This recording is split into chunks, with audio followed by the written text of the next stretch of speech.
Hello and welcome back to NoBS. Today we turn to talking about another terrible arrest gone wrong, this time in another Midwest state called Wisconsin. Yes, in a city called Kenosha, there's been another terrible arrest that has sparked controversies across the country. But when you look at the situation honestly and truly, it probably shouldn't be that big of a deal. I mean, it's obviously awful when the arrest goes wrong. We don't want anyone to get hurt or possibly permanently injured or killed. But the fact of the matter is, an individual arrest and an individual case within a city in such a big country really shouldn't be national news. Like perhaps the city could cover it, maybe even that state and local cities near them could cover it. But the fact that these blow up into national and even international news stories is really a testament to how big and how awful this propaganda is. It's really trying to push an agenda. That's what's really going on with these arrests gone wrong. It's the news media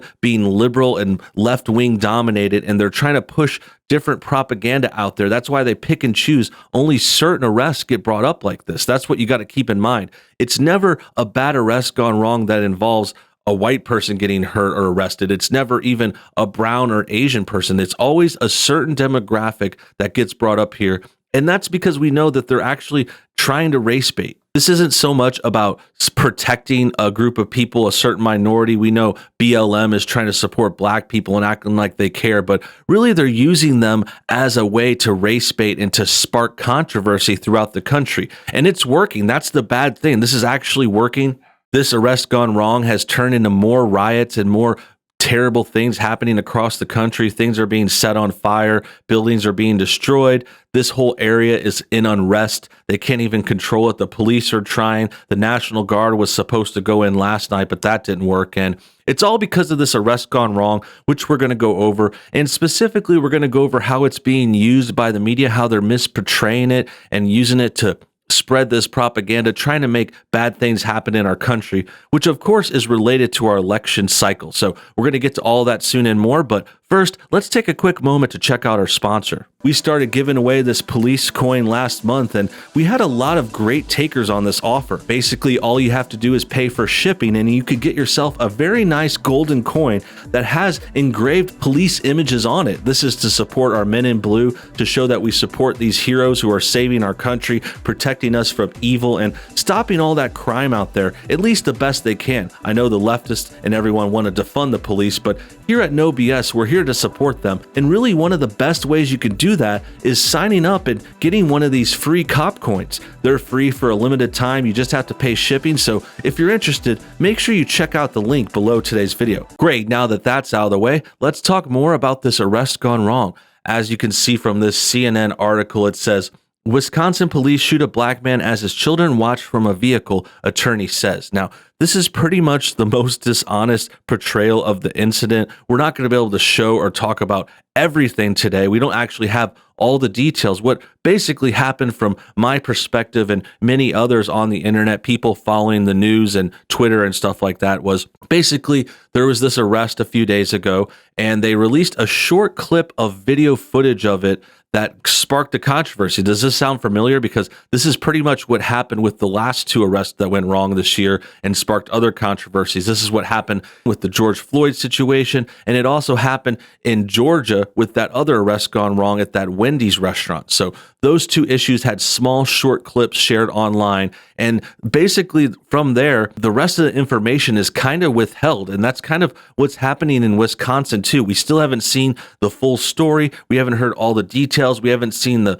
body footage from the cops' cameras that they wear on them. That all, in my opinion, should be coming much sooner, because as for the Floyd situation, that was the bigger, most famous arrest gone wrong. And the cop cam footage didn't come out like till many months later, until all these riots already happened and the damage was done, the cities were destroyed, and then they released this body cam footage that shows, dude, that guy was messed up. He was totally whacked out and acting crazy. And doesn't mean he deserves to die, but it's like he was causing all these problems that resulted in his death.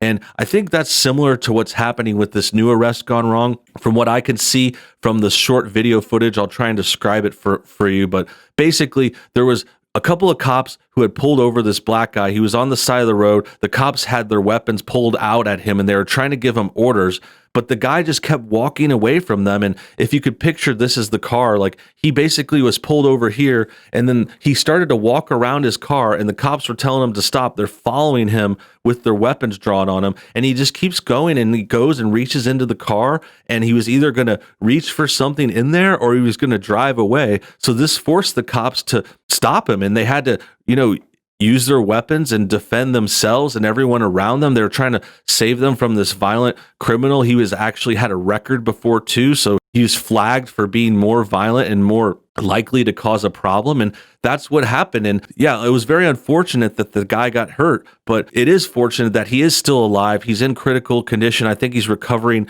in the hospital. So it wasn't fatal. That's some kind of silver lining in this story. But essentially, most rational people would even see that video and they would say, hey, this guy is resisting. He's running for the car. Yes, his kids were in the back seat, but that's more to blame on him. I don't know why they're trying to put that on the cops. Like this CNN article is obviously trying to make the cops look bad. Like first they label him as a black man, which really doesn't have anything to do with the story. It could have been any kind of person. It could have been any kind of cop. This is unrelated, but that's put in there to race bait. And then they put that his children were in the car. And I think that's implied to be bad on the cops. Like, I don't know. I guess they want the cops to not arrest people if their kids are around. It doesn't really make sense to me. I don't get it. In my opinion, this should be used against the perpetrator. The criminal should be thinking, oh, if my kids are right there, maybe I shouldn't commit a crime. Maybe I should just get arrested and fix this later or something. Like, why would you do this kind of thing in front of your kids? That's the real person I would blame for that situation. But as we can see already, CNN is trying to defend this. They're on the side of the race baiting and they're trying to push this as some kind of racial thing or something. I really don't get it. Like there's no evidence of racism, just like with the other arrests gone wrong this year. There's no evidence of any kind of racism or any kind of offensive problem. I mean, sometimes it's not even like a bad arrest. It was actually the criminal's fault for resisting and doing all these bad things. Like most of the time, that's the issue. Like it's the guy resisting arrest, yelling at cops, fighting with them, reaching for their weapons, not following commands, reaching for weapons somewhere else, like in this case. So yeah, it's just a bad, tricky situation. And it's very convenient for the Democrats too. I'm sure they were waiting for this to happen because they wanted to get something out before the election. We're getting closer to the election in November. They want to cause more controversy, make more problems. And that's why a lot of people were saying, I don't know if this arrest was staged. They probably waited for a real arrest to go wrong, but they were definitely sitting in the wings waiting because these riots happened so quick. Like it just totally turned all of a sudden. And it was almost like all the Democrats are waiting in their houses and they're going to riot as soon as they get the word. And then they see this video and that's like a red flag for them. It's like a signal, like a dog whistle almost. And it's like, all right, guys, now we got to go riot again. And they were like ready. They had their riot gear. They had their masks and their little things they smashed stuff with. They were starting fires and stuff. It seemed like really sketchy and coordinated. I don't know if that sounds too tinfoil hat, but I think it's a pretty reasonable assumption. I mean, it happened so quick. Normally, it would take like a few days for people to figure out details and get more wound up about something. But this like happened within hours, like that night, like right away, people started violently destroying stuff without even hearing all the facts. And I think that just goes to show that these Democrats, like, here's the thing you got to remember. Not all Democrats are rioters and protesters, but all the protesters and rioters are Democrats. These are Biden voters. These are people in Democratic areas. This is another liberal-led state. This is another liberal-led city, and they're destroying their own places, and they're trying to blame it on like Trump or something, like blame it on racism, blame it on white people saying we're all racist. And I think it's starting to backfire. Like I think a lot of people are seeing how bogus this whole thing is and how terribly bad this plan is. And that's why this story is super messed up and it's spreading like wildfire. Like literally there's fires in this city every night and CNN is kind of helping it go along. Let's go ahead and read on into this story and see what they have to say. 2 Wisconsin police officers are on leave Monday as state authorities investigate why a black man was shot multiple times in the back as he entered the driver's side door of an SUV, officials said. The man's 3 children, 3, 5, and 8, were in the car, family attorney said. Identified by the governor as Jacob Blake, the man is in stable condition in an intensive care unit, according to attorney Ben Crump, who represents the Blake family. Crump posted a video of Sunday evening shooting in Kenosha. The footage spread across social media, sparking protests and leading officials to institute a curfew that remained in place until Monday morning. Another will be instituted from 8 p.m. Monday till 7 a.m. Tuesday morning, according to the Kenosha County Sheriff's Department. So already some bad red flags in this report already. I mean, first of all, they don't really mention any of the major details. Like they start off with saying it's a black man. Like, of course, you got to point out his race. I don't know why. I don't know what that has to do with it, but that's how CNN rolls. And then they don't mention anything. They're like, why did he get arrested? What was he resisting arrest? Why is he trying to get into his car while he's under arrest? And the cops are telling him to stop. Don't get into your car. Don't drive away. Don't grab a weapon in your car. Like, they're stopping him. And none of this is brought up in the story. Like, I mean, maybe later on, but this should have been basic facts in the title, in the very opening line. You know, it should have just been guy gets injured after resisting arrest or something like that. It doesn't need to be black man shot multiple times in front of his kids. Like, you could see how they're race baiting and like tugging at your heartstrings. They mention the kids before they even mention what happened. Like, what's the story? Why was he getting arrested? Why was he resisting arrest? Like, it's not giving us the full story at all. And the other thing that really worries me is the fact that their lawyer is posting a video of the shooting, and he's obviously the one that's race baiting this. He's causing riots by releasing this footage. And it's like we said before, it's a very short clip of footage. It's not the whole incident. It's not any sound. It's actually, I think, shot from across the street.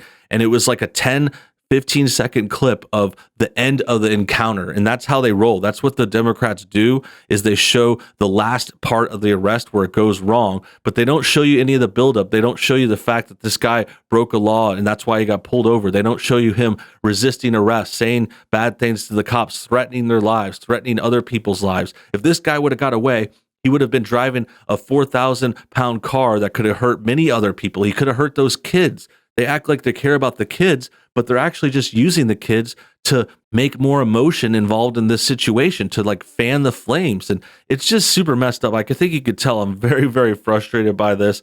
And I'm sick of seeing our country get messed with this terrible coverage of it too. Like, the news media is to blame as well. And that's why I want to share this clip with you right here. Someone pointed out, here's Tom. He says, someone at CNN didn't like the violent protests in Wisconsin being described as violent. Now observe the chyron. So let's go ahead and watch the clip, see what they say, and then you could see where the text changes. But set the scene for us. Walk us through what you're learning. That's right, Wolf. Well, there are a lot of investigations playing out right now trying to figure out what led up to Jacob Blake being shot. But what we do know for sure is that people are angry. They have expressed that anger through demonstrations, and you look no further than the video to see why. So he's referring to the video like that's the end-all, be-all evidence. They're not admitting that it's out of context and not giving you the full story.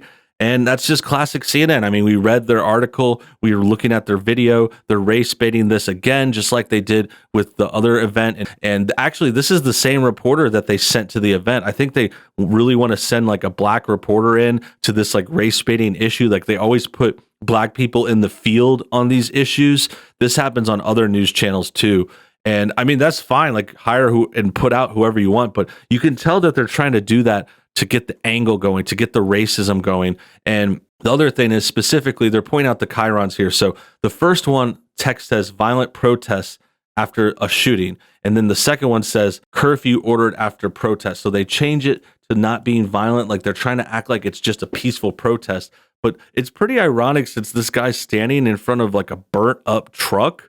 Like, pretty ridiculous to try and act like these protests aren't insane. Like, they're burning everything down. It is like chaotic down there. You do not want to be in Kenosha, Wisconsin right now. And there's just crap like this. The media is covering it up. They're trying to race bait it. And it doesn't actually end here. I have some more pictures of some articles of some other examples, like this one right here. It says, New York Times, peaceful marches in Kenosha, Wisconsin against the police shooting of a black man gave way to fires and destruction.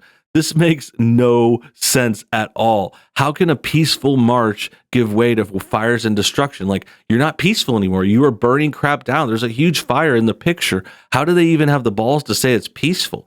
And then next, they go and even try and blame the conservatives for this. They're trying to blame us for a problem that they created and caused. Like this guy says, we'll be curious to see if the arsonists are right-wing instigators like at other protests. Very Trump Putin tactic. Next one says, when this is all over, I bet 9 out of 10 incidents of destruction and fire were instigated by people wanting to intentionally stoke tensions. They are anarchist far-right extremists, and this is what they do. Ridiculous. They're trying to blame the right for the destruction when obviously you've seen video. We've seen them on the streets talking about it. They're beating stuff up. Like there's not a conservative presence here. This is Democrats destroying their own cities. They're in Democrat-run areas, and yeah, the problem with this tweet here is these people are intentionally stoking tensions. They are causing this violence and stuff, but it's the Democrats doing it. I don't know how they could pivot to far right when we have nothing to do with that. I'm not even far right. I mean, this is just not to do with conservatives. This is Democrats destroying their own city. And yes, they are intentionally stoking tensions because they want to make this country look dangerous and bad to try and get Trump out of office. That about wraps things up. I hope you guys enjoyed today's video. Make sure you comment your thoughts on everything below. Also hit that like button to get things shared. Subscribe if you're new and hit the bell for notifications too. Until next time, have a great day.